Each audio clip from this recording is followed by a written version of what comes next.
전화기 치워주시고요. 13초.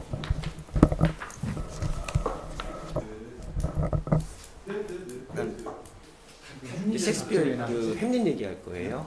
햄릿하고 맥베드 그쪽 세계 명작 시리즈. 세계 명작 시리즈 할 거야. 그렇지.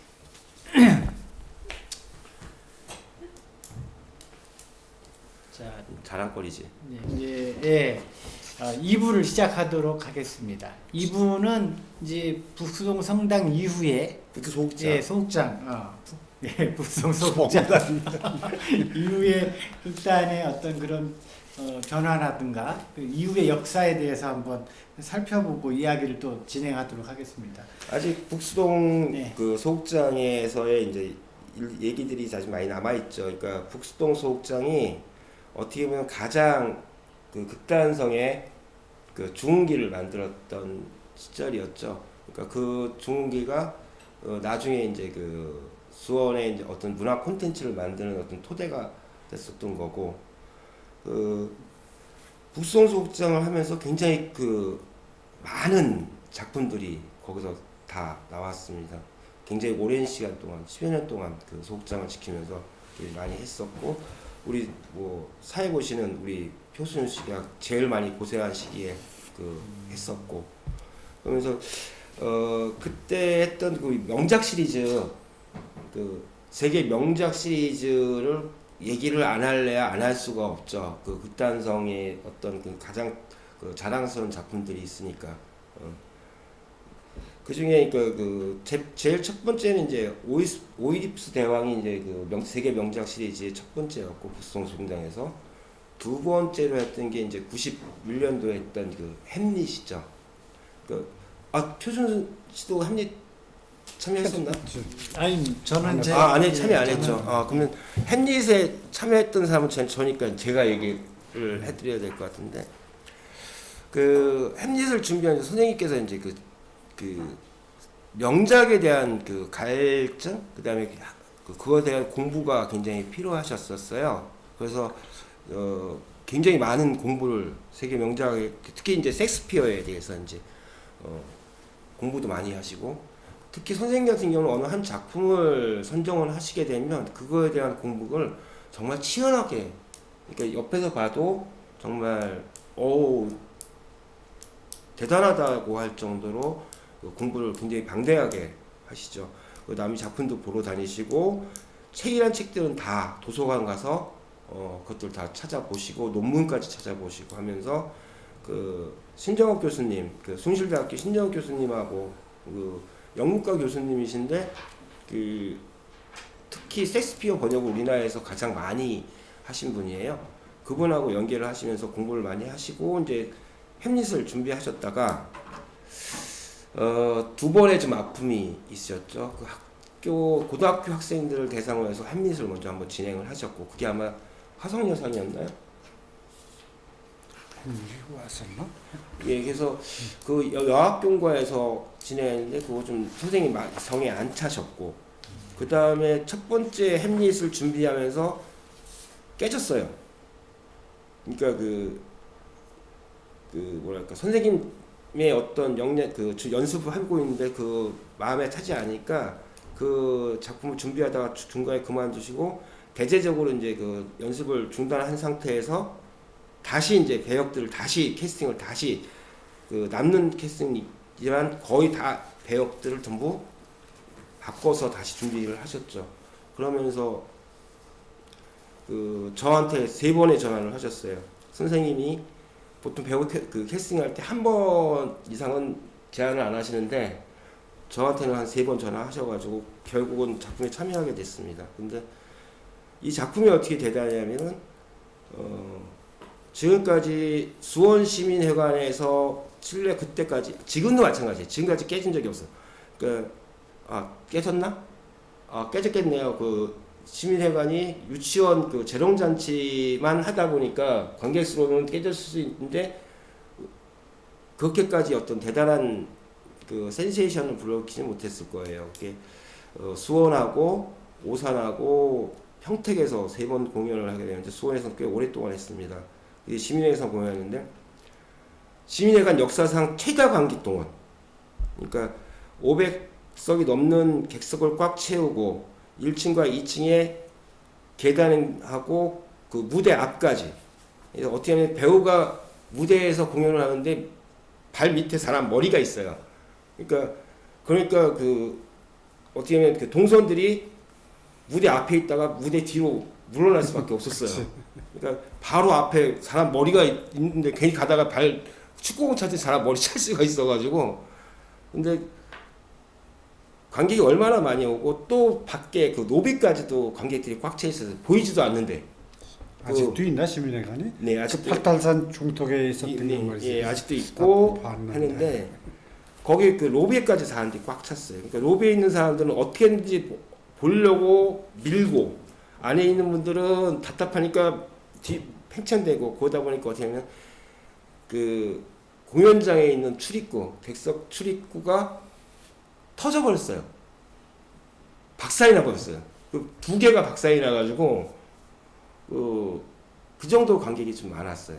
그래서 그 지금까지도 극단성 인원 동원에서 관객 동원에서는 아주 최대 관객이 아니었을까.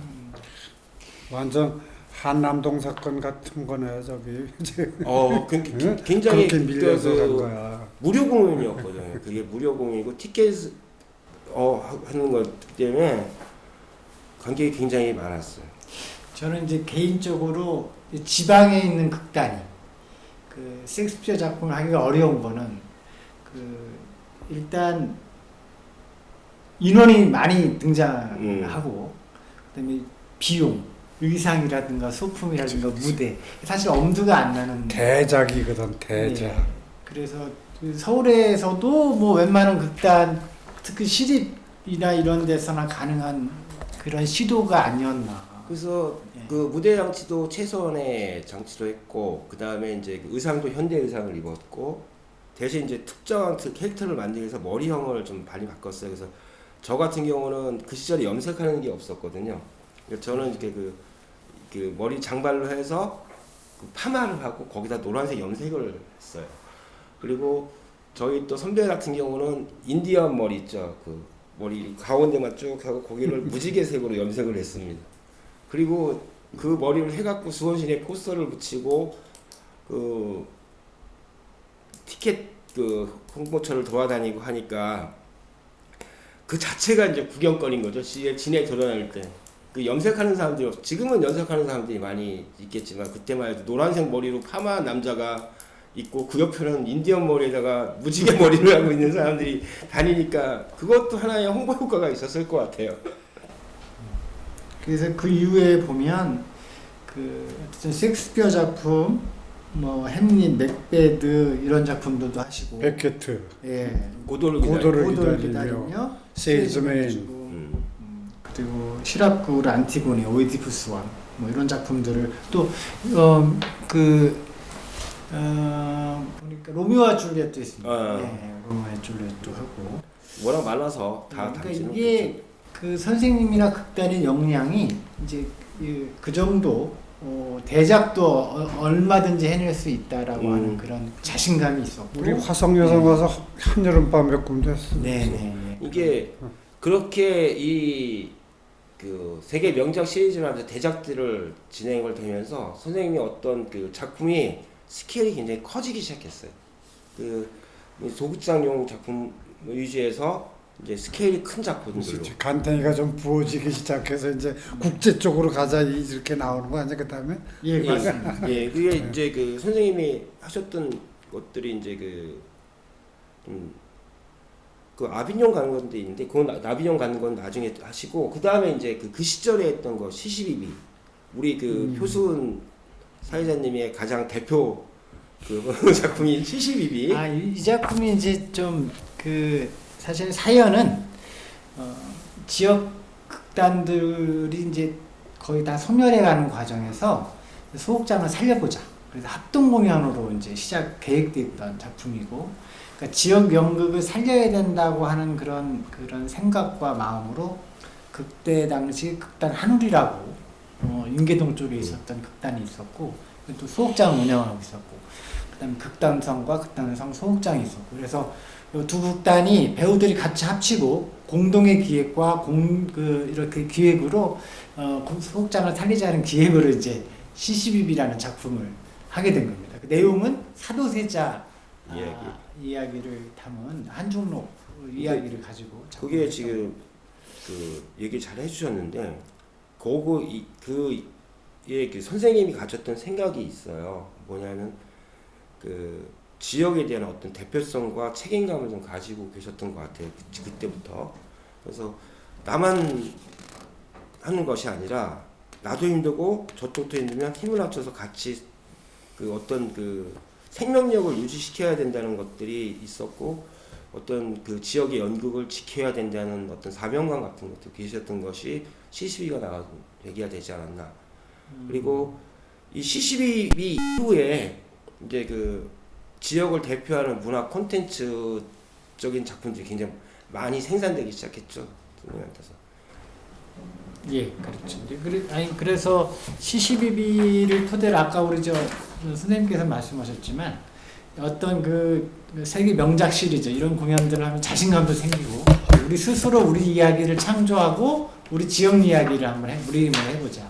그래서 CCBB라든가 아리아리 아라리오 뭐 기타 그 다음에 이제 성각자 나에서 뭐 정조대왕 그다음 뭐 두렁바위 흐르는 눈물 뭐 이런 다양한 그 지역의 이야기를 소재로 해가지고 시국을 만들고 공연을 시켰던 거죠. 근데 그 CCBB가 가지고 있는 그 기념비적인 어떤 사건들은 사실 그 이집트 카이로 국제 실험연극제에 우리나라를 대표해서 외교 통상부 공모 사업이었어요. 이게 그래서 전국에 딱 한 극단을 선정을 해서 이제 그 이집트에 가서 외교 관계를 트는 그런 작품으로 이제 가게 된 거거든요. 근데 그게 이 CCBB 작품을 이제 공모에 이제 거기에 했는데 저희 작품이 된 거예요. 그래서 저희들이 이제 이집트를 가게 되고 그때 당시에 그 목이 긴 두 사람의 대화라든가 오장군의 발톱을 쓰신 그 박주열 선생님이 공로상을 받으셨어요. 세계 이집트에서 이제 그게 그리고 그때 당시 한국에 있는 원로 극작가 연출가 이런 분들하고 같이 저희들을 호위해서 가신 거죠 그분들. 그래서 카이로에 가서 카이로 오페라 하우스 앞에 특설 무대를 꾸며놨는데 저희가 거기서 2차례 공연을 했습니다. 그래서 그 대사관에서도 아주 극진하게 대접도 받고 연극인으로서는 한국의 얼굴을 대표해서 사실 국가대표로 그 중동 쪽에 처음으로 우리를 소개시켜주는 그런 문화 콘텐츠로 간 거라서 그게 바로 우리 K-팝, K-컨텐츠의 시초라고 봐도 너무 할 정도로 그 아랍 쪽에서는 처음 있는 일이어서 네. 넘어가지 말고 예, 이거는 저희 우리 표선 선생님의 그 개인적인 의견입니다. 예, 그 개인적인 의견에 넘어가지 마시기 바랍니다. 이게 그 지금 보시는 게 이제 그 팜플렛인데 이게 저희 어느 분이 연구하시면 저희 극단의 팜플렛을 한번 좀 그 연구를 해보셨으면 좋겠어요. 거기에 보면 그 수원의 문화뿐 아니라 그 시대의 정치 상황, 그 다음에 경제 상황까지 다 나옵니다. 그 시절을 대변하는 게 저희 극단의 팜플렛인데 이 햄릿에서 팜플렛이 획기적으로 변화해요. 팜플렛이 그 전에는 이렇게 소개하는 입장의 어떤 그 책자였다면 이때부터 팜플렛은 어떤 그 논문 발표 같은 거 아니면 고급스러워지고 이렇게 됩니다. 팜플렛에 굉장히 많이 이제 그 바뀌게 되죠. 이게 지금 사진은 이렇게 했지만 이게 굉장히 고급 무슨 블랙이라 그래? 하여튼 굉장히 디자인도 좋고 굉장히 좋았습니다. 이거는 사연이 길어요. 이제 이기련 선생님하고 김성열 대표하고 나하고 술 먹으면 맨날 야 이거 언젠가 한번 해야지.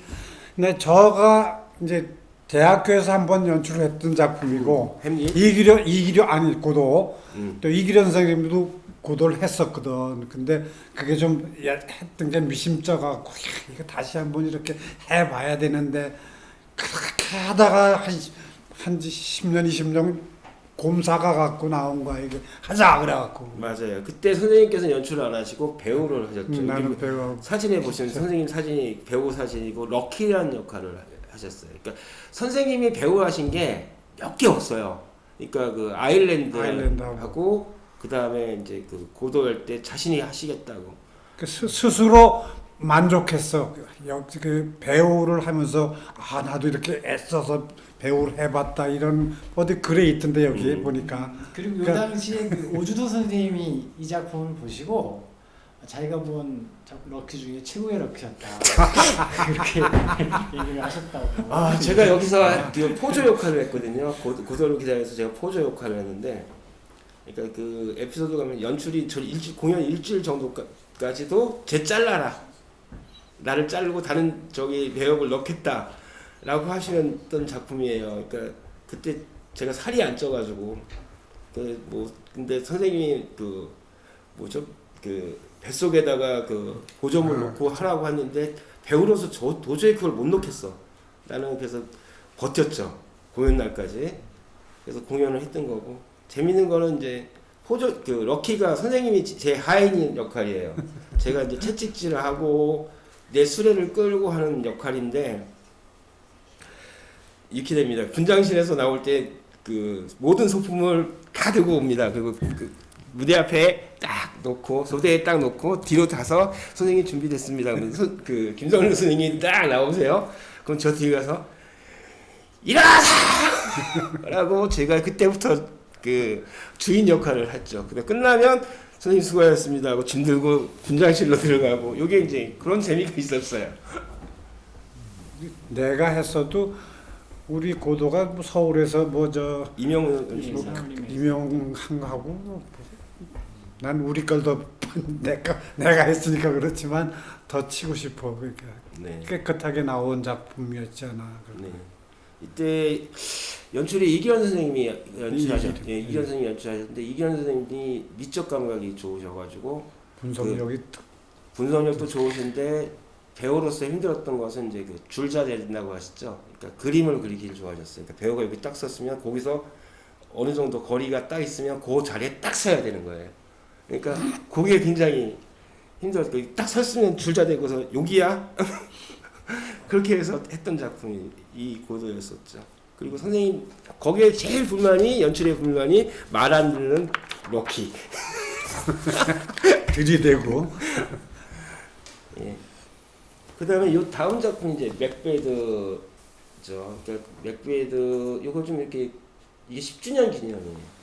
맥베드가.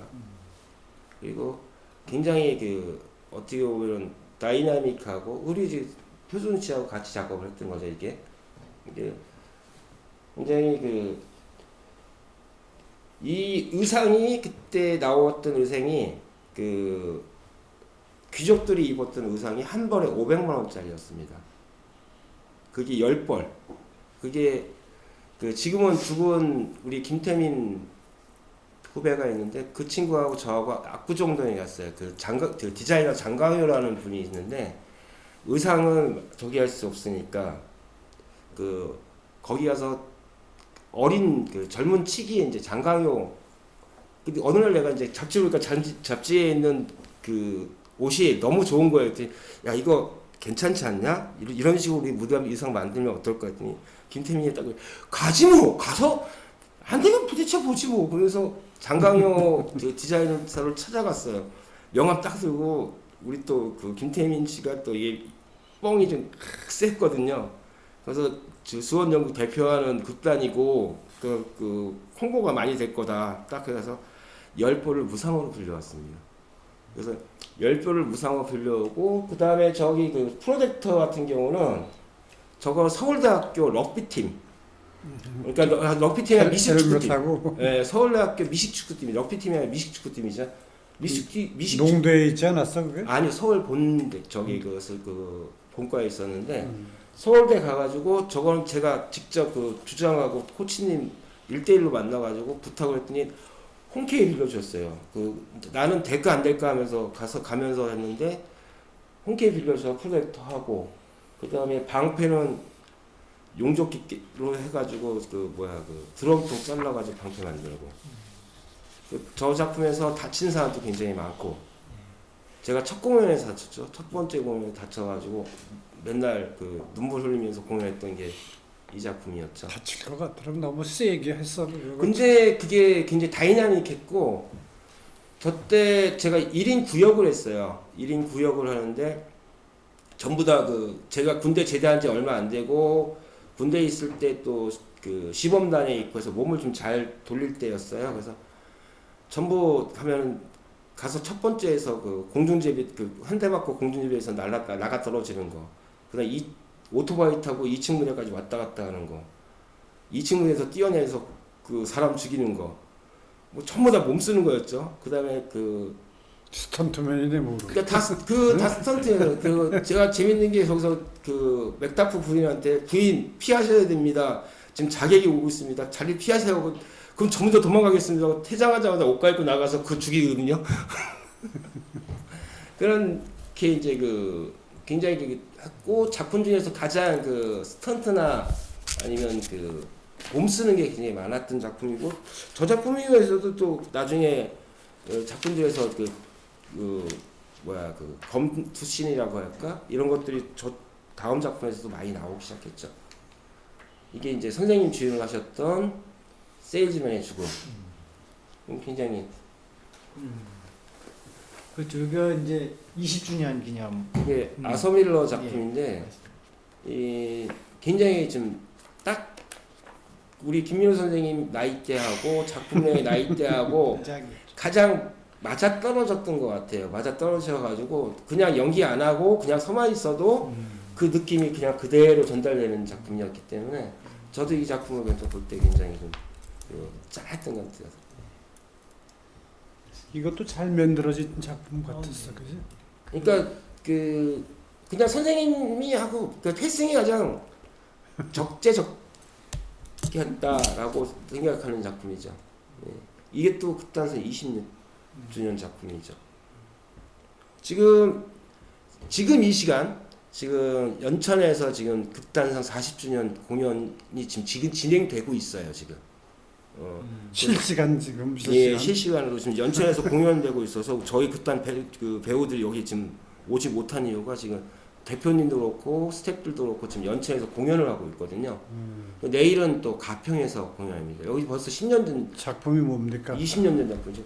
예, 정조대왕을 지금 하고 있어요. 그러니까 지금 이게 20주년인데 벌써 이 작품 후로 벌써 또 20년이 지난 거죠. 야, 그럼 난 더 지금 얼마나 더 늙은 거야 저게? 이게 시시비비고 아까도 얘기를 했지만 이제 그 기념비적인 작품이 됐던 게 뭐냐 이 이후로 이제 극단성의 작품들이 지역 문화 콘텐츠를 대표하는 작품들도 들어가고 있습니다. 그래서 이때 선생님이 아까 영상에도 나왔듯이 정말 치열하게 공부를 하셨던 것 같아요. 그러니까 공부하실 때는 진짜 치열하게 하십니다. 서울 연극이 안 부러울 정도로 이제 작품 수준이 상당히 질적으로 향상됐던 것 같아요. 그리고 이게 아마 그 남북 교류의 상징이 될 수 있는 공연이었는데 순혁규 지사님 당시에 경기도 거기가 어디 저기 북한의 경기도가 지금 어디죠? 개성하고 경기도 그러니까 수원하고의 문화교류를 추진을 했었고 실제로 거의 이제 하다가 해서 국정원에서 이제 신원조회까지 다 끝났고 필요한 기재자까지 다 넘어가는 걸로 다 끝난 상태에서 이제 미사일이 이제 쏘면서 이제 거의 무산이 되긴 했는데 이게 그렇게 됐으면 아마 북한하고 우리하고 문화교류 최초의 어떤 공연 교류가 될 뻔했던 작품이기도 합니다. 아쉽네. 예. 네, 굉장히 아쉬움이 남는 작품이기도 한데 또 그만큼의 이제 좀 그 작품성으로 따질 때는 좀 많이 좀 거친 아직은 다들 실험극 위주해서 좀 거치면서도 굉장히 에너지가 넘쳤던 작품이었던 것 같아요. 그리고 선생님이 이제 그 생각하는 바가 그 폭력 뭐 이런 것들이 이제 그 사람한테 끼치는 것들 북한 사람들이 봐도 될 만했었어요. 그때 또 한참 이제 잔혹극이 잔혹극이 이제 그 전 세계를 좀 이렇게 막 유행하던 시기였어. 포스트 모더니즘 모더나. 해서 예. 그때 그때 잔혹극이 이제 우리 초창기에 했던 카덴자가 잔혹극의 적인데 그렇지. 그 카덴자하고 어떤 연계선상에 있는 작품이었던 것 같아요. 그리고 굉장히 간결하고 점핑, 그러니까 시간을 계속 넘기는 그런 기법들을 하셔가지고 이 작품도 굉장히 좀 선생님의 이제 대작들에서 어떤 방법을 어떤 실험성을 가진 작품이어서 그리고 그 고온되어진 것들이 좀 약간의 좀 어떻게 보면 지금에서의 수원 문화 콘텐츠를 만들게 된 어떤 시발점이었던 것들이 굉장히 좀 기념비적인 작품. 카덴자 할 적에 그 고기 타는 이게 지지니까 그거 냄새가 나려고 돼지 기름 갖다 넣고 그거 돼지 기름 냄새가 퍼지게 그러다가 뒤인 거지 이제 상처다고. 예, 그거는 이제 연구는 굉장히 많이 했는데 맨 처음엔 돼지 비계. 근데 연기가 안 나. 근데 기름만 나와가지고 허벅지가 튀어. 그 다음에 한 게 뭐냐면 이제 나온 게 이제 종이 대고 그다음에 종이 박스에다가 압박 붕대를 칭칭 감은 다음에 거기다 콜드 크림을 한짝 발라놔요. 그러면 거기다 인두를 치지면 일단은 기름은 안 흐르고 연기는 무지하게 나는데 냄새가 이제 심이 났고 그런 거였죠. 이제 다음 이제 국제 영재로 가시죠. 네, 이제 사실 이제 이 연극제가 태동된 것은 기본적으로 수원 화성 축성 200주년을 기념으로 해서 심재덕 시장님이 의욕적으로 이제 추진을 하셨는데 기념 사업을 추진하셨죠. 그렇죠. 근데 당시만 해도 연극을 단일한 어떤 행사로 추진한다고 했을 때 축성 200주년 기념 사업회 안에 민간 공무원들 뭐 다 포함되어 있는 위원들이 다 반대를 했었고 이제 근데 워낙 김 선생님이 추진의 의지가 너무 강해서 그냥 설득을 당하신 거죠. 그래서 이제 시작하게 됐고 그 당시에 사무국장을 보고 계셨던 이제 염태웅 시장님께서 저 정도로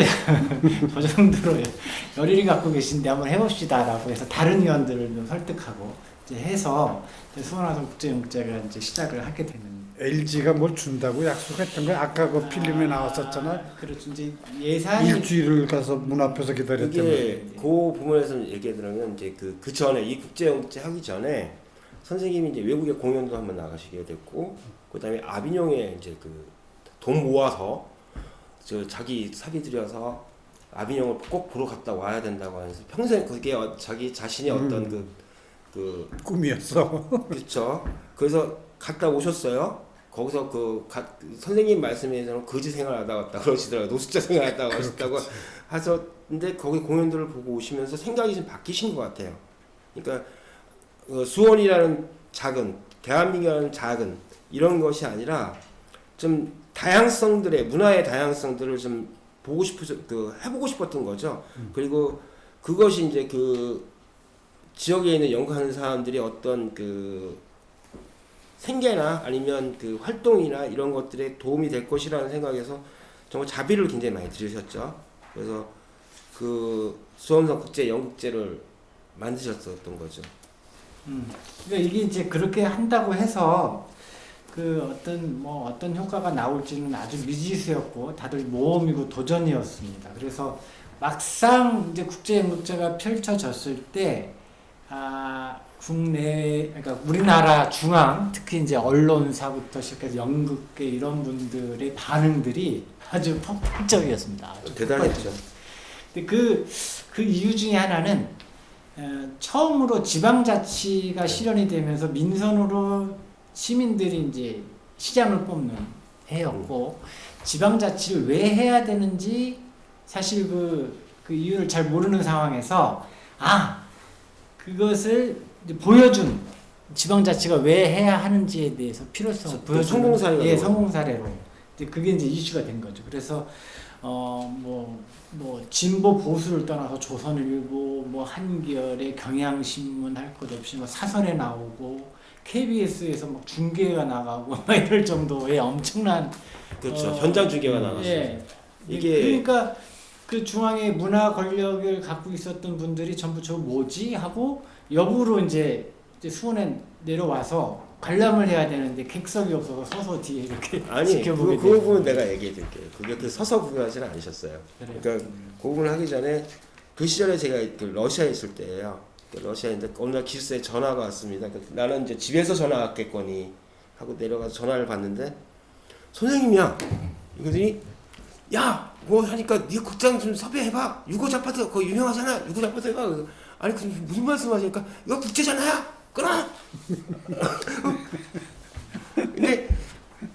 근데 그때는 이제 메일도 없었고 뭐 저기도 없었잖아요. 그러니까 그 딸랑 초청장 하나가 우편으로 왔어요.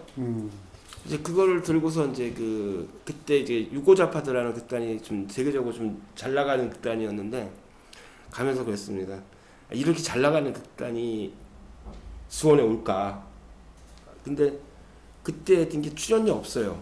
그냥 항공료, 체재비 요것만 가지고 가는 거. 밥은 먹여주고 잠은 재워주고 저기 한다고 해서 하는데 그 극장에 갔는데 선배 제가 그때 너무 저학년이라 말이 잘 안 될 때라 선배를 모시고 갔죠.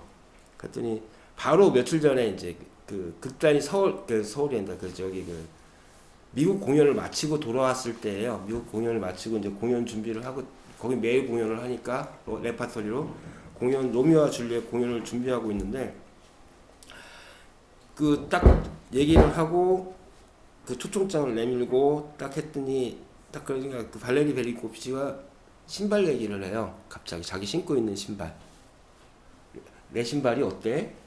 비싸 보이지 않아? 가죽이고 통가죽이고 뭐 다 얘기를 지금 이 사람이 뭔 얘기를 하는 거야 지금 왜 갑자기 신발 얘기야? 그니 이거 비싼 거고 근데 딱 눈치가 보면 아 우린 비싼 극단인데 돈을 주고라도 데려가야 되는데 왜 이걸 돌려서 얘기했던 거지. 그래서 딱 얘기를 하고 솔직하게 얘기해서 지금 수원에서 이런 극단이 있고 이런 극단에서 지역을 살려보고자 국제연극제를 하는데 정말 국제적으로 유명한 너희 극단이 우리한테 와주면 우리 연극제도 굉장히 커지고 지역의 연극도 활발하게 될 것이다. 그랬더니 흔쾌히 했고 그 다음에 제가 터무니없는 약속을 했어요. 다음에 또 공연이 있을 때 또 너희랑 같이 하겠다 라고 해서 그 팀이 오게 된 거죠.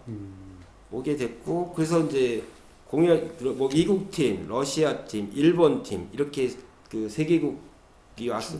중국 네. 중국까지 왔고 그 다음에 이제 그 일본은 그 신주쿠 양상박이라고 또 그때 우리나라에서 굉장히 엄청난 인기였죠. 그 제1교포 김수진 선생님이 극단 연출을 하면서 했던 서울서도 했고 그 작품. 그렇죠. 미국의 미건테리어스 하는 그 당시에 세운 그 연극의 어떤 형식을 막 이렇게 나오는 때여서 그림과 회화와 네. 연극이 결합된 연극을 했으니까 그래서 배경이 없고 배경을 직접 화가 직접 현장에서 그리면 그 배경이 이제 그 뒤에 이제 영사로 됐고 그게 이제 병역이 되는 거고 우리나라에서 처음 보는 형태의 작품들이었고 굉장히 무대가 간결하면서 에너지 있었던 건 로미오와 줄리엣이 굉장히 있고 근데 그때부터였던 것 같아요. 국제 연극제가 하면은 비가 오는 거 이럴 때부터 비 맞으면서 공연을 했거든요. 그때 화서역 그 화서문 앞에서 했을 때 그 객석이 평면이다 보니까 잘 안 보이는 거예요. 그리고 주의로서 그래서 그 지금은 거기에 편의점이 생겼는데 그 옥상을 빌렸어요. 집 옥상을 빌려서 집 옥상에다가 텐트를 치고 VIP들만 보냈어요. 그때 그 서울 그 예총회 회장님, 그 다음에 뭐 연극협회, 극작가협회 이런 회장님들만 그쪽으로 모셨거든요. 그랬더니 재밌는 게 어느 대학생이 와요. 그랬더니 딱 그러는 거야. 저희 교수님이랑 같이 왔는데 무슨 지방대에 있는 연극영화과인데 저희 교수님이랑 같이 왔는데 저희 교수님이 이렇게 보시는 건 너무 힘들 것 같고 위에 지금 올려보내시면 안 될까요? 그러시는 거예요. 그래서 제가 딱 그따가 그랬죠. 올라가세요. 근데 올라와서 보실 수 있지 모르겠네요. 그랬어. 어떻게 하냐면 올라가서 내려왔어요. 갔더니 거기에 있는 사람들이 뭐 그 오태석 선생님도 계시고 그 수원 그 한국에서 난다 긴다는 오태석 선생님도 있고 뭐 이임철 선생님 있고 다 그 선생님들이 다 있으니까 거기 어떻게 겸임 교수가 가르쳐 있겠습니까?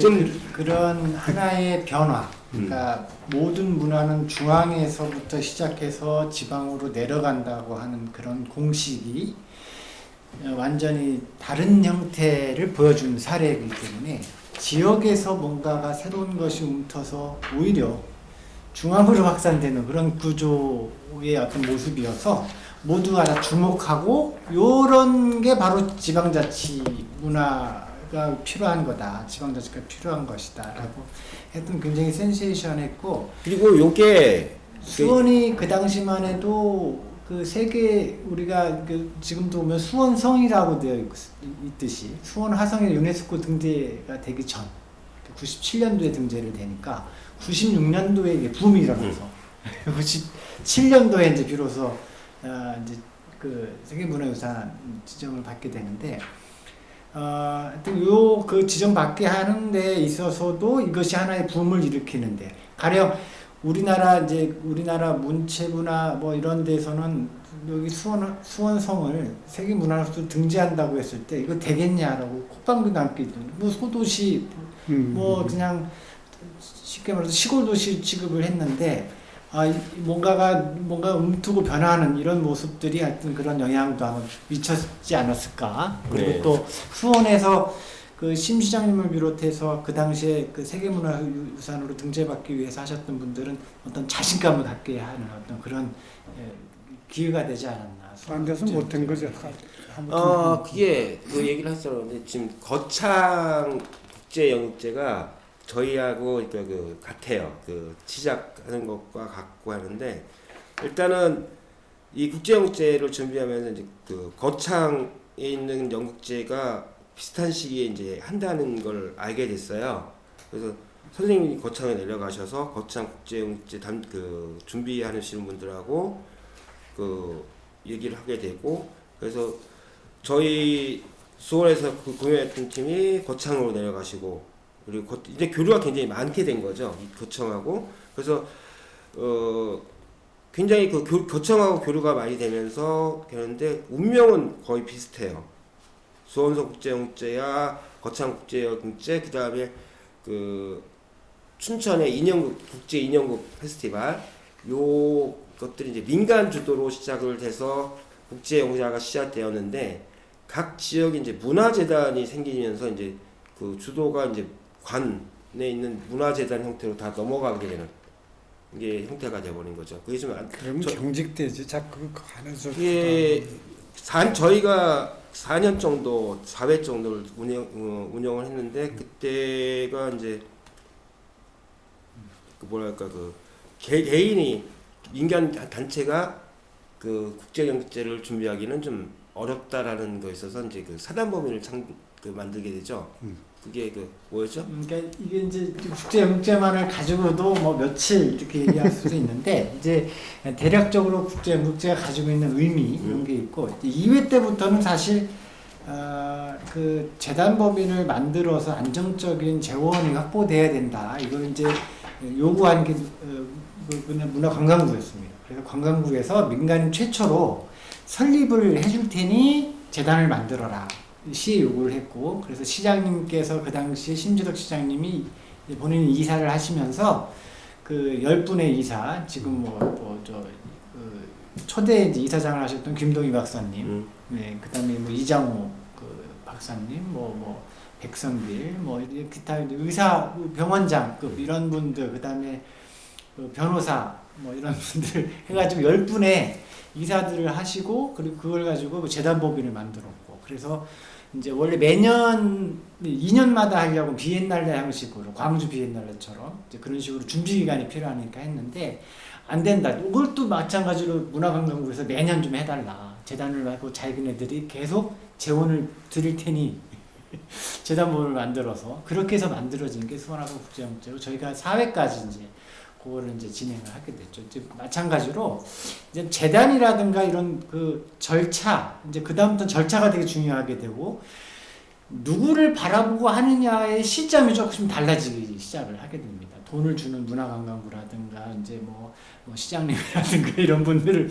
잘 챙겨야 되고 이런 분들이 생기면서 실제 이제 연극과 이제 관객을 바라보는 시점이 이제 좀 소홀해지기 시작하는 그런 측면들이 분명히 있거든요. 어쨌든 역량의 한계도 있고 이제 계속해서 이것을 계속해서 지속적으로 할 수 있으려면 이게 보통 일은 아니니까 우리 이제 연극도 하면서 동시에 국제연극제를 치른다는 거는 에너지도 너무 소비되는 것이고 그런 어려움이 있었고 그렇지만 어쨌든 사회까지 이제 끌어왔고 그것이 나중에 이제 지금 수원문화재단에서 이제 수원연극제로 지금 해서 이제 진행이 되고 있는데 그렇게까지 명맥은 이제 이어가고 있습니다. 이제 우선은 이제 수원화성국제연극제 여기까지. 왜냐면 시간상 우리가 이제 엔딩 멘트. 그렇기 때문에 그 뒤에 이야기들도 많아서 그건 못하겠다. 예, 너무 많죠. 예. 그래서 그러니까 이제 보시면 이런 이제 굵직굵직한 이제 사실은 업적이죠. 수원의 어떤 문화 컨텐츠 연극이라는 컨텐츠를 확실하게 심으셨고 도시의 이미지를 아주 아름다운 도시 그다음에 연극 그 연극적인 어떤 인문학적 도시로 사람들이 인식하게 할 수 있는 중요한 그 컨텐츠였고 사업이었기 때문에 이제 수원에서도 지금 이게 계속해서 이어가고 예, 근데 어떻게 보면은 국제영재가 극단성의 어떤 그 흥하는 모습을 보여줬다면 그 이면의 모습들이 어떤 거냐면 극단성과 김성열이 공연할 소극장은 수원에 없었다. 이게 95년도에 그 법령으로 그 수원시 시내에 있는 소공연장들을 불법 그 시설로 간주를 해요. 그래서 그 불법 증축 그다음에 그 용도가 그 공연장으로 만들면서 폐쇄 조치가 되면서 수원예술극장이 문을 닫게 돼요. 그 다음에 공연장에 맞게 그 시설도 해야 네, 시설 된다. 불충분이고 그래서 막 해먹던 시대는 지났다는 네, 얘기죠. 그리고 그 소문이 지금 그 전해에 극단성 소극장은 똑같이 자금난으로 문을 닫게 되죠. 그러니까 그때 그 수원 국제 연극제를 준비한 거는 그 소극장에서 준비한 게 아니라 영화동에 있는 그 지하에 있는 연습장으로 빌렸던 곳에서 준비를 했고 그때 표수는 진짜 굉장히 진짜 안쓰러울 정도로 거기 그 연습실에서 한 켠에서 잠을 자면서 참 눈물 나는 이제 소극장 시대의 안녕인가 이제 그럼 예, 요 이후에 이제 그 나중에 이제 소극장이 되는데 그 이제 드림 플러스와 스민 소극장이 생기죠. 네. 드림 플러스는 좀 얘기해줘. 어디 있었죠? 그러니까 이제 소극장이 없어지고 국제연극제를 진행하다가 국제연극제도 저희 손을 떠나게 되고 그러면서 주로 공연했던 장소는 이제 지금 경기도 문화의 전당 거기가 한 500석 되는 혹은 이제 청소년문화센터에 새롭게 들어선 그 공연장이라든가 이런 데 보통 하게 되면 한 일주일 정도 공연하는. 근데 공연을 만들려면 이제 규모가 커져서 이게 이제 비용이라든가 인원을 굉장히 많이 필요로 하니까 이게 예전보다 공연의 횟수라든가 이런 것들은 굉장히 이제 줄어들 수밖에 없고 그러면서 이 연극이라는 것은 사실 하면서 이렇게 숙달되는 면도 있는데 이 소극장이 없다고 하는 것이 연극 문화를 이제 연극을 좀 발전시키는데 큰 문제가 있다. 그래서 다시 한번 소극장을 우리가 뭔가 좀 만들어야 되지 않느냐라고 한 문제의식 속에서 그 당시 그 드림 시어터라고 하는 그러니까 드림 영화관이 있어요. 드림 플러스 영화관이 남문에 있는데 거기가 지어놓고 경영이라든가 이런 문제 때문에 그 영화관이 운영이 안 되고 있는 상황이었어요. 그래서 우리가 제안을 해서 그러면 그 중에 한 칸을 우리가 소극장으로 쓸 테니 서로 윈윈합시다. 이렇게 해서 이제 만들어진 게 남문의 드림 시어터 소극장이었고, 예, 거기서 이렇게 지금 보시면은 이기전 선생님이라든가 그 다음에 그 다음에 이렇게 어떤 고음이라든가 또 아일랜드 이런 작품들을 이제 소극장에 맞게끔 해서 이제 계속해서 이제 공연을 어렵게 진행을 했습니다. 이제 저 드림 소극장이 그 극단성이 가지고 있던 단원제, 그러니까 그때 이제 그 아까도 우리 그 효순 씨가 얘기했듯이 전업 배우로 활동했던 배우의 마지막 시대, 그러니까 그렇게 됐고요.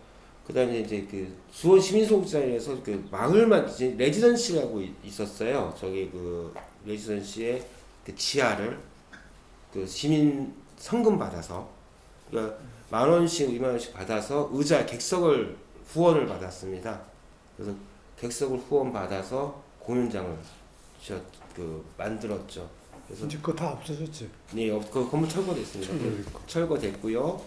그때 이제 그 하면서 이제 그 저게 이제 시 돈이 들어가기 때문에 저게 문제점이 뭐냐면 수익 공연을 할 수가 없는 것이 문제였습니다. 그러니까 관객들한테 돈을 받을 수가 없는, 무료 공연밖에 진행이 안 되는. 제작비는 줘야 될 거 아니야 그럼. 근데 그게 문제였던 거죠. 그래서 지금 저기 그 가운데 뒤에 제가 연출했던 곰인데 저거는 이제 그 국제영국제 수원 국제영국제에 참여하게 된 작품이고. 책업 거? 거? 네. 그다음에 이거 곰 아니야? 네, 그게 곰이고요. 그 저기 그 나에서 저거는 이제 수원 그 시민극단. 그러니까 수원 시민들로 이루어진 시민극단으로 지내고, 이게 이제 그 공연들이 이제 그 시민소극장에서 만들어지고 그 했는데 선생님이 가장 힘들었던 부분이 수익 공연을 할 수가 없으니까, 돈을 받을 수 있는 공연을 할 수가 없으니까 누구도 그 공연장에 대관을 오질 않아요. 그러니까 있다면 뭐 저희 그 뭐 락 콘서트, 저기 자기들끼리 고등학생들 하는 락 콘서트 뭐 이런 것들만 들어오니까 공연장의 역할을 할 수가 없는 거고, 그것도 또 그 건물 수명이 다하고 지금 화성 복원하면서 그 건물이 철거되면서 빠져나올 수밖에 없는 상황이었죠. 요거는 이제 지금 거의 이제 막바지에 가는데, 그러니까 수원의 문화 콘텐츠 발굴. 그러니까 이게 이제 선생님이 이제 그 어떤 마지막에 애정을 쏟고, 그리고 그 연극의 모든 것들은 이제 이쪽 방향성을 가지고 가게 되는데, 그 지역을 소재로 한, 그러니까 그 우리 주변에 있는 그 수원의 역사 속에서 어떤 공간이든 인물이든 이분들을 주제로 해서 이야기를 창작을 하고 시민들과 소통을 하려고 했었고, 시민극장도 사실 그런 발로입니다. 이게 이제 그 연극은 이제 어느 한 전문가 집단만의 어떤 전유물이 아니라 시민 속에 들어가야 된다. 시민 속으로 들어가려면 시민들이 사랑할 수 있는 극장이 만들어져야 되고, 시민들과 같이 공감할 수 있는, 그리고 지역의 우리 이야기들을 발굴하고 찾아야 된다라고 하는 그런 의미에서 굉장히 많은 것들을 발굴해냈습니다. 정조대왕이나 화성, 그 다음에 나이에서 홍사용 같은 경우에는 우리가 그 한참 우리 그 역사 인물들이 친일로 뭐 이렇게 곤욕을 치를 때 홍남파 선생 같은 경우도 이제 우리가 막 이렇게 추앙을 하다가 친일 이런 것들이 문제가 발견되니까 지역에서는 그분을 추앙할 수 있는 사업들을 기를 수가 없고, 그 지역의 정체성을 찾으려면 지역의 문화인물을 찾아야 되는 게 과제였는데, 이제 그때 이제 선생님이나 이제 극단에서 홍사용이라고 하는 지역의 인물들을 찾아서 그것도 발굴해서 지역의 그걸 이야기로 만들고 공연을 하고, 그래서 지금이 어떻게 보면 지금 노자 홍사용이 지역의 인물이 그때가 참 저기했던 게 뭐냐면, 나는 왕이로서 일을 할 때 노자 홍사용 문학관이 건립이 된 거예요. 동탄에. 그래서 굉장히 시대적으로 좀 맞아들었죠. 우연히 잘 맞아들었고. 근데 요 얘기하기 전에 난 한 가지 정말 궁금한 게 있어요. 제가 뭐냐면, 제가 몇 번 그 발안으로 선생님 밤에 모셔다 드리기도 했지만, 보면 이제 그 선생님이 갑자기 그 뭐 마음이 뭐 설람하거나 아니면 무슨 일이 생기면 발안으로 가셨단 말이야. 발안에 저는 이제 그 발안 가가지고 이제 그 제가 차가 있으니 모셔만 드리고 그냥 올라오거나 하는데, 뭐 술을 같이 먹고 나면 선생님이랑 어떤 얘기 하셨어요? 그러니까 힘든 일 있으면 김유 선생님 찾아가시는 거야. 그래서 그 김민선이하고 거기서 술 드시고 그러시고 해서 어떻게 풀려갖고 오시는 건지 아니면 술집에 잊어버리시는 건지 뭐 어떤 얘기를 하신 거예요 그때는? 그냥 와서 술 먹으면 알아들어. 지음이라는 말이 있지, 그지? 예.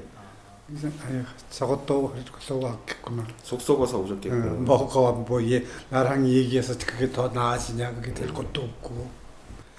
그게 예 그때 그 뭐냐면 힘들었던 게 뭐냐면 이제 작업하는 것도 힘들었겠고 개인사 그 가정사 때문에 힘든 것도 있을 것이고 또 이제 그 배우들이 많이 떠나갔잖아요. 이제 생활고가 너무 힘들었던 거. 내가 이 책을 요즘에 한번 이렇게 보면서 저 병원 위에서 뭐 그쪽에 살찌게 옥상 가서 떨어질까 하고 이런 생각을 먹었더라고.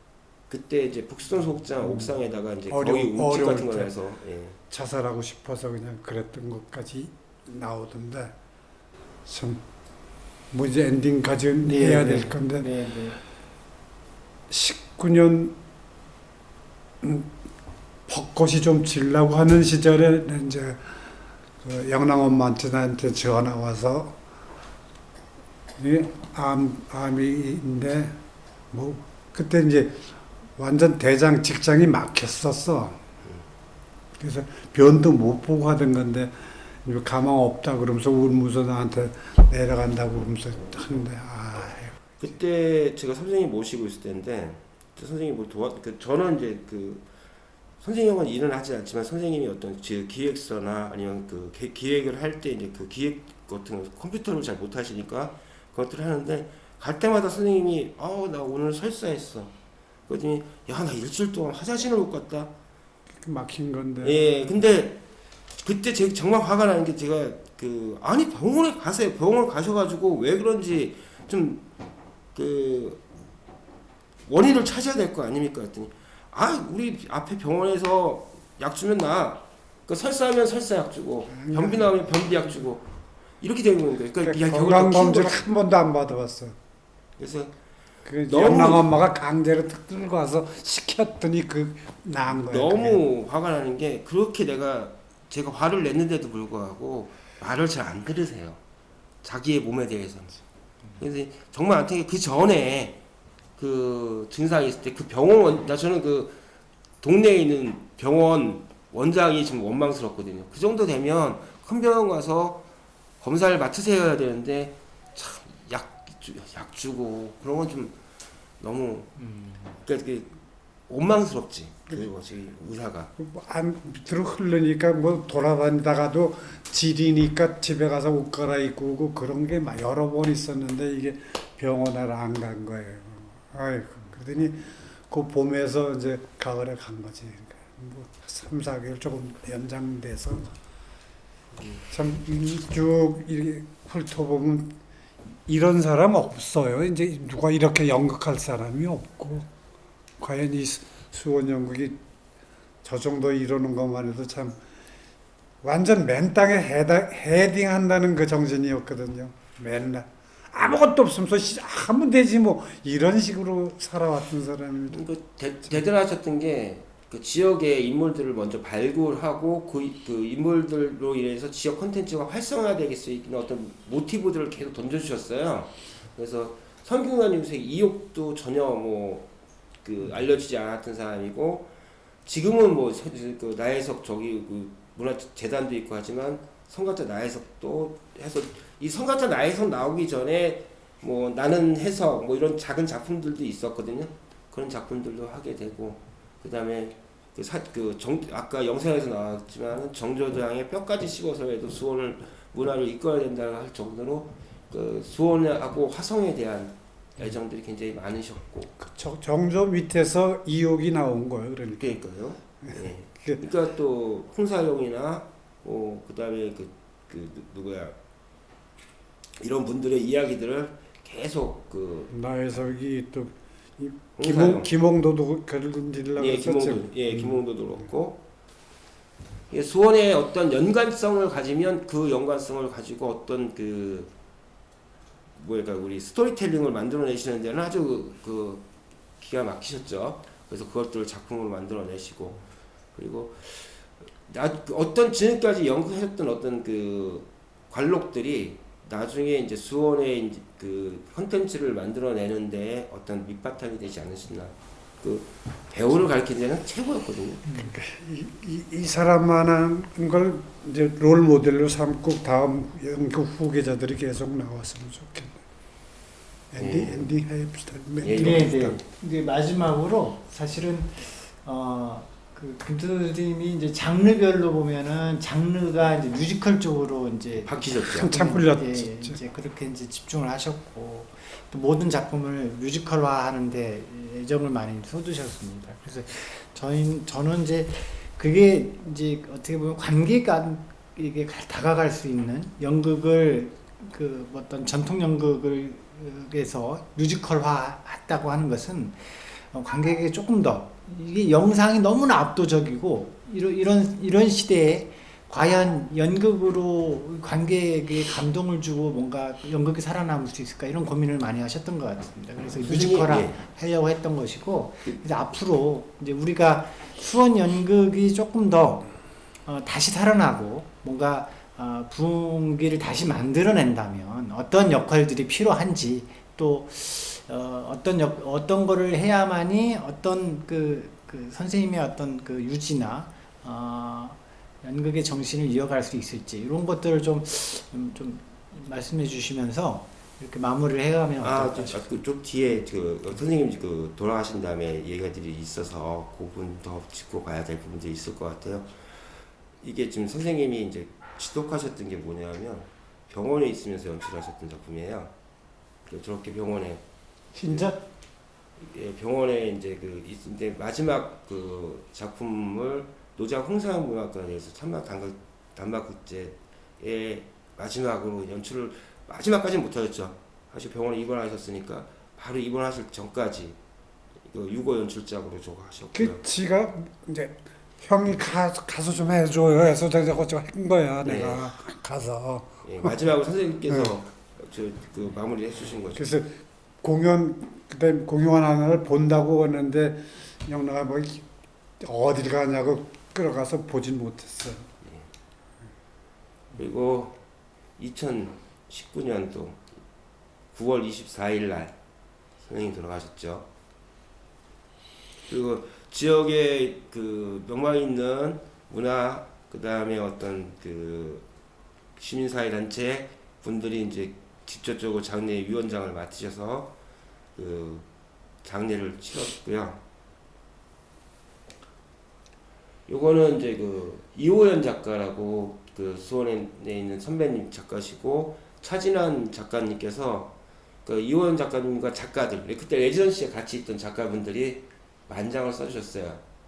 그리고 차진환 작가님께서 그 선생님 영장 그림을 그려주셨고 그러니까 선생님의 돌아가신 것들이 그냥 연극하는 사람의 어떤 죽음이 아니라 수원에서 문화예술에 종사하고 있는 사람들이 그 모두 그 참여하는 어떻게 보면 그런 장례가 됐었죠. 이건 장례식 있고 요 좌측 밑에가 그 북수동 극장 자리에서 이제 그 노제를 들었죠. 그러니까 10년을 작업한 공간이니까 거기서 노제를 지내시고 그리고 장례식 때 이제 그 우리 공연했던 사진들과 영상 그 다음에 선생님 그 밑에 있는 것은 장례에 오셨던 분들이 이제 선생님에 대한 어떤 그 편지를 남기는 것들을 했었어요. 이게 어떻게 보면 지금도 문화예술계에서 회자되면서 굉장히 앞으로도 있을까 없을까라고 하고 있는 선생님 노제인데 아마 수원에서 문화예술하는 사람 중에서 이렇게 노제를 한 건 처음입니다. 그리고 그 지역의 문화예술하는 선배들한테 사과를 굉장히 많이 받았어요.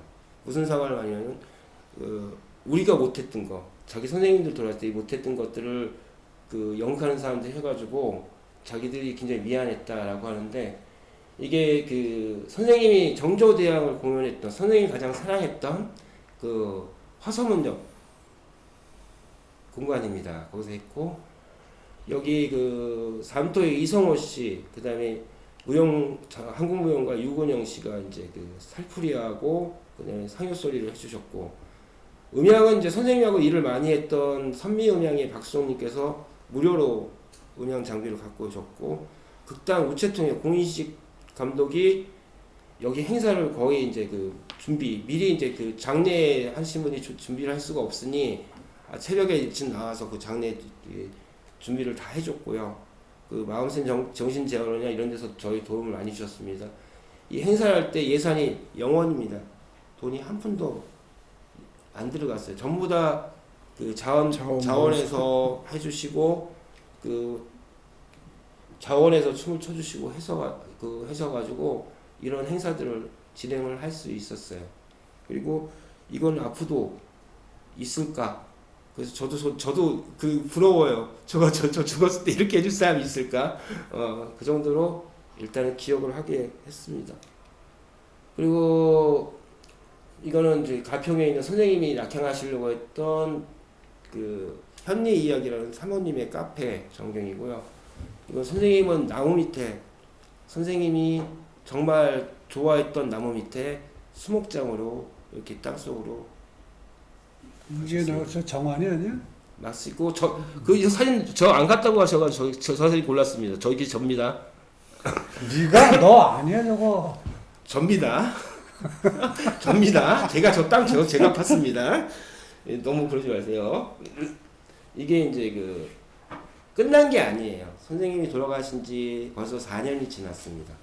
4년이 지났는데 아직까지도 그간에 쌓아왔던 선생님의 어떤 업적들이 있는지 아직도 추모하는 게 있습니다. 이게 19년도에 선생님 돌아가셨을 때 그 민예총에서 선생님 그 추모 그 전시를 진행을 했고요. 그 다음에 저희 극단성에서 선생님 그 추모 그 뮤지컬로 정조대항을 진행을 했고, 그 다음에 도서관에서 CCBB라고 CCBB 랩소디라고 선생님 유품 전시회를 진행했고, 그리고 우리 후소에서 그 선생님 유고전을 진행을 해주셨습니다. 그리고 지금 극단선 40주년에서 오늘 이 시간에 지금 연천에서 공연이 진행되고 있고요. 그래서 아직까지도 선생님의 그 역할들이 그 기억하시는 분들이 많고, 그 역할을 지금 수행해 내야 될 분들이 선생님을 많이 추억하고 계시고 있습니다. 선생님께서 좀 얘기해 주시죠. 네네. 그 어떻게 이제 마무리를 지으실까요? 글쎄 뭐 마무리가 필요 있겠네요. 그냥 그리고 있어야지 뭐 어디 감히 저만한 인물이 다시 나올까 나는 그렇게 생각하지 못하니까. 지금 극단성이 조금 더 왕성한 작품 활동을 하는 것은 어떻게 보면 조금 책임성을 갖고 우리 이제 후학들이 좀 더 열심히 해야 되겠고, 저는 개인적으로 이제 어떤 바람이 있다면 지역의 연극인들을 발굴할 수 있는 아카데미가 있었으면 하는 바람이 있습니다. 그것이 지역의 인재들이 있어야 연극을 계속 할 수 있기 때문에 어떤 방식으로든 민간에서 시작을 해서 어떤 연극 아카데미가 꼭 이렇게 좀 만들어졌으면 하는 그런 마음이 있습니다. 여기 영정 그림 아까 있던 거 좀 띄워놓고 목념이나 하고 끝내자. 좀 잠시. 네. 들으시겠어요? 예, 그럼 그러니까 사실은 지금 요 자료를 이걸로 할까요? 아니면 영정이요? 그 자리. 네. 요거요? 선생님이 그러면 진행해 주시죠. 하셔서 목념을 선생님께서 잠시 고인을 위해서 목념하겠습니다. 네. 묵념.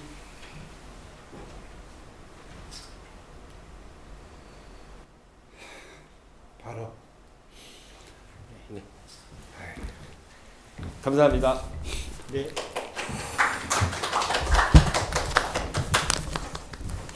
오늘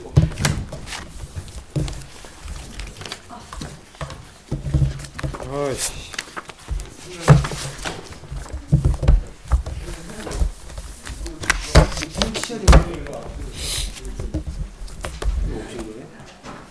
감사. 선생님 울고 계셔.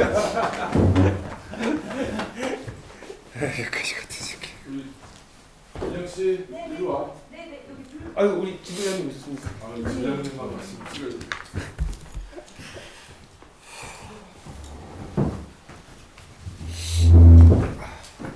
올라가 사진을 그러면 이걸 좀 되게